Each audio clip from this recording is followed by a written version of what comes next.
علی بھی اگلا سوال ہے، میرے اس رمضان المبارک کے 7 روزے بیماری کی وجہ سے چھوٹ گئے ہیں، ابھی مجھ میں روزہ رکھنے کی ہمت نہیں ہے، تو کیا میں ان روزوں کا فدیہ دے دوں اور بعد میں ہمت ملنے پر قضا بھی کر لوں یا فدیہ دینا ہی کافی ہوگا؟ پلیز وضاحت فرما دیں۔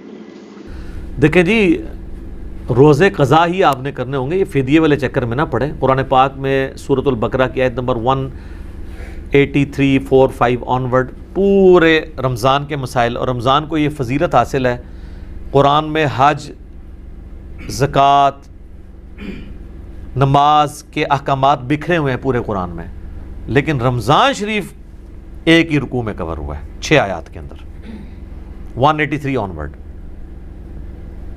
اس میں اللہ تعالیٰ نے واضح فرمایا کہ جب تم میں سے کوئی سفر پر ہو یا مریض ہو تو وہ روزے چھوڑ دے اور باقی کے دنوں میں اس کی گنتی پوری کرے۔ فدیہ نہیں، فدیہ کہا گیا ہے مریض نے دینا ہے۔ کون سا مریض؟ جو نا امید ہو چکا ہے کہ اب ٹھیک نہیں ہوگا، یا بوڑھا۔ صحیح بخاری میں آتا ہے انس بن مالک جب بوڑھے ہو گئے تھے تو وہ گوشت کے ساتھ ایک مسکین کو 1 وقت تک کھانا روزانہ دیا کرتے تھے فدیے کے گینس، کیونکہ اب انہیں پتا تھا کہ اب میں واپس نہیں آ سکتا۔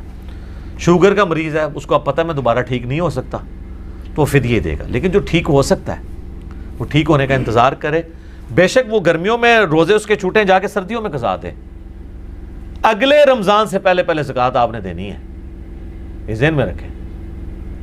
بخاری مسلم میں آتی ہے نا کہ اماں عائشہ کہتی ہیں کہ میرے جو روزے چھوٹ جاتے تھے میں شعبان کے مہینے میں قضا دیا کرتی تھی، اگلے رمضان سے پہلے، کیونکہ نبی الاسلام شعبان میں روزے رکھا کرتے تھے۔ ظاہر ہے کہ خاوند کی اجازت کے بغیر تو عورت روزہ نہیں رکھ سکتی، فرض روزے کے علاوہ، تو وہ اتنا ریگارڈ کرتی تھی کہ قضا کے روزے بھی شعبان میں رکھتے تھے، کیونکہ نبی الاسلام شعبان میں روزے رکھتے تھے، تو عائشہ قضا دے دیتی تھی اپنے 7 روزوں کی جو پیریڈز میں چھٹے ہوئے تھے۔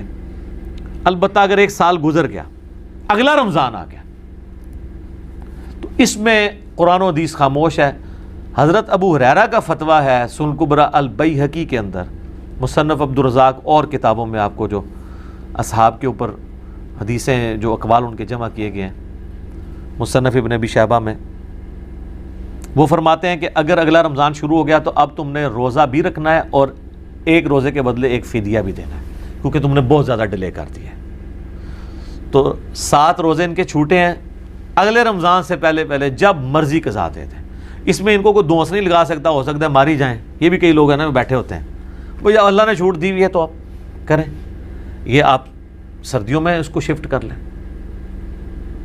اچھا، بعض لوگ یہ بھی کرتے ہیں وہ جی شوال کے 6 روزے رکھنے تھے نال 2 دی نیت کر لینے، اس طرح ہو سکتا ہے دونوں کی نیت کر لی جائے؟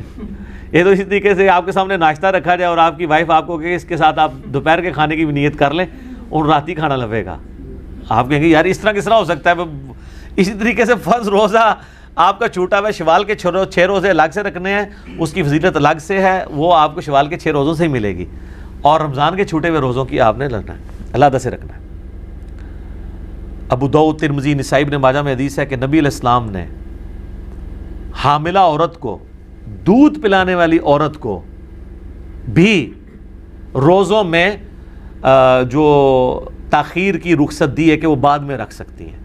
یعنی قرآن میں تو صرف آیا تھا نا کہ مریض ہو اور سفر ہو، مسافر اور مریض ڈیلے کر سکتا ہے، حضور نے اس کی ایکسٹینشن فرما دی ہے۔ مریض کی کیٹیگری میں حضور علیہ السلام نے عورت اور دودھ پلانے والی عورت کو اور حاملہ عورت کو بھی داخل کر دیا، کیونکہ وہ بھی مریض کے زمرے میں ہے، اس اعتبار سے کہ اس کے لیے ڈیفیکلٹ ہے اس کو مینیج کرنا۔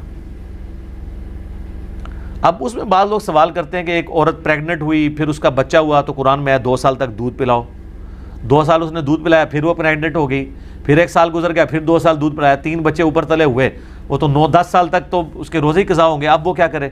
اب پھر لا یکلف اللہ نفسا الا وسعها، ظاہر 9 سال کے روزوں کی قضا تو بہت ڈیفیکلٹ ایشو ہوگا، وہ ان 9 سالوں کے لیے ایک پرماننٹ مریض کے طور پہ شمار ہوگی۔ وہ صرف فدیہ دے لے، فی روزہ 1 وقت کا کھانا کسی غریب کو، تو اس کو اب روزوں کی قضا کرنے کی ضرورت نہیں ہے۔ لیکن جو ساتھ ساتھ تھوڑے بہت جس کے روزے چھوٹے ہیں، اب وہ فدیوں کے اوپر نہیں بیٹھے گا جی میں مال دوں اور میری جان چھوٹ جائے، اس طرح نہیں کیا جائے گا۔ دین کی تعلیمات کو پوری ٹوٹیلٹی میں لینا چاہیے، اور شریعت میں، دنیا میں تو ہم کوشش کرتے ہیں، قرآن پاک میں تو واضح ہے کہ روزہ رکھو تو تمہارے لیے اس میں بہتری ہے۔ بعض لوگ اس سے بھی لیتے ہیں کہ جی فدیہ اور روزہ دونوں آپشن ہے؟ نہیں، وہ عبداللہ بن عباس کا قول بخاری میں موجود ہے کہ یہ اس کے لیے ہے جو بوڑھا ہے یا جس کو امید نہیں ٹھیک ہونے کی، ادروائز عام بندے نے روزہ ہی رکھنا ہوگا۔ اس پہ اجماع امت ہے، کسی بھی مکتب فکر کا اس میں اختلاف نہیں ہے، روزے کے بدلے روزہ ہی رکھنا ہوگا۔ پرماننٹ مریض جو ہے، چاہے وہ جوان بھی ہو، شوگر کا مریض ہے، تھوڑی دیر بعد کھانا پڑتا ہے، تو روزہ چھوڑ دے، فدیہ دے دے۔ بہت بوڑھا ہو چکا ہے، فدیہ دے دے۔ لیکن جس بندے کو صحت ہوتی ہے وہ تھوڑا سا ہوتا ہے۔ اب میں اس دفعہ رمضان کے آخری عشرے میں بہت سخت بیمار ہو گیا، ہو سکتا ہے کرونا ہی ہوا ہے۔ جن کو نہیں پتا نا ان کے کرونے ہو کے ٹھیک ہو چکے ہیں، جن کو پتہ چل گیا ان کے لیے مصیبت ہے اگر وہ پڑھے لکھے نہیں ہیں، کیونکہ ہم سارے گھر والے بیمار ہوئے ایک ایک کر کے۔ تو روزے چھوٹ گئے میرے، 3 روزے چھوٹے بڑے، بعد میں پھر شوال کے بھی کئی دن مجھے تو ہاتھ پاؤں پڑ گئے کہ میں تو شوال کے 6 روزے رکھنے تھے، تو میں رمضان کے بھی 3۔ اور یقین کریں جب انسان بیمار ہوتا ہے نا اس وقت تو لگتا ہے کبھی وہ ٹھیک ہی نہیں رہا زندگی میں۔ یہ دیکھا آپ نے، اس وقت لگتا ہے کہ میں ہمیشہ سے ہی بیمار ہوں، میرے اندر ہمیشہ سے ہی اس طرح کی بے ہمتی ہے، اس طرح ہی ہوتا ہے نا، پھر انسان کو صحت کی قدر آتی ہے۔ تو وہ تو یہ حالت ہوگی، میں تو تھوڑی دیر بھی میرے بعد پیاس نہیں مجھ سے برداشت ہو رہی تھی، پھر آہستہ آہستہ آہستہ آہستہ اللہ تعالیٰ نے صحت دی، ہمت کی، شوال کے روزے بھی پورے کر لیے، وہ قضا روزے بھی پورے ہو گئے شوال ختم ہونے سے پہلے، اللہ تعالیٰ نے ہمت دی ہے۔ اور وہ جب رکھنے شروع کیے ہیں تو مجھے یاد بھی نہیں، مجھے لگ بھی نہیں رہا تھا کہ یار روزہ سکون سے گزر رہے تھے، لیکن جن دنوں میں بیمار تھا نا میں نے کہا میں تو پوری زندگی روزہ رکھ ہی نہیں سکتا، کیونکہ وہ انسان کی ریکوری نہیں نہ ہو رہی، 102-3 بخار آپ کو چڑھ رہا ہو، بار بار پیاس بھی لگ رہی ہو، کھانے کو بھی دل نہ کر رہا ہو، تو انسان کے اندر بالکل ہمت جواب دے جاتی ہے۔ تو آپ اگر بیمار ہیں اپنی پوری صحت گین کریں، اس کے باوجود اگر آپ کے ساتھ کوئی ایشو ہے، کوئی مزدوری کرتے ہیں اور آپ کہتے ہیں میں سردیوں میں رکھ سکتا ہوں، سردیوں تک ڈیلے کر دیں۔ یہ نہیں اللہ نے کہنا کہ چھٹے گرمیاں دے سن سردیاں دے رکھے نہیں، نہ، یہ اللہ نے اجازت دی ہوئی ہے، یہ آپ کو جہاں اللہ نے ریلیکس کیا ہے وہاں پہ کیا ہوا ہے، کیونکہ آپ نے عذر کی بنا پہ چھوڑے ہیں، جان بوجھ کے نہیں آپ چھوڑیں گے تو پھر آپ کے اوپر فتوی لگے گا۔